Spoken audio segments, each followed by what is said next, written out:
இங்க ஸ்கூல் படிக்கிற இந்த பொண்ணு தனக்கு தெரிஞ்ச ஒரு டாக்டர் கிட்ட வந்துட்டு, "நான் பிரெக்னன்ட்டா இருக்கேன். அதுக்கு யார் அப்பான்லாம் என்ட்ட கேட்காதீங்க. ஆனா இந்த குழந்தைய பெத்து நான் யாருக்காவது தத்து குடுத்துற போறேன்னோனே" டாக்டரும் சரின்னு சொல்றாரு.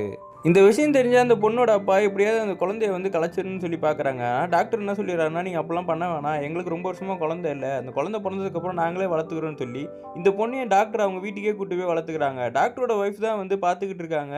இந்த பொண்ணுக்கு மாத்திரைலாம் குடுக்கும்போது, அந்த பொண்ணு மாத்திரைலாம் போட மாட்டேன்னு தூக்கி போயிட்டு தனியா போய் தம் அடிச்சுக்கிட்டு இருக்கா. அவங்க சொல்றாங்க, "தம்மெல்லாம் அடிச்சா அந்த குழந்தைக்கு பிரச்சனை ஆகுமான்னு" சொன்னா, "அப்ப அந்த குழந்தை தான் முக்கியமா? என் மேலலாம் யாரும் கண்டுக்க மாட்டீங்களா?" அப்படின்ன உடனே, இவளும் குழந்தனமா பண்ணி வயித்துலலாம் அடிச்சுக்க ஆரம்பிக்கிறா. அவங்க தான் வந்து கம்ஃபோர்ட் பண்ணி அவள படுக்க வைக்கிறாங்க. இப்படியே கொஞ்ச நாள் ஓடிடுது. 10 மாசம் கழிச்சு அந்த பொண்ணுக்கு ஒரு அழகா குழந்தையும் பொறக்குது. அந்த குழந்தை பொறந்த உடனே டாக்டர் ஜோடிக்கிட்டயே அந்த குழந்தைய குடுத்துட்டு, "எனக்கு புடிச்ச மாரி நான் வெளிநாட்டுல போய் படிக்க போறேன்னு" சொல்லிட்டு, இந்த பொண்ணு கிளம்பி அங்கருந்து போயிடுறா. இவன் குழந்தைய வளர்க்க ஆரம்பிச்சுடுறாங்க.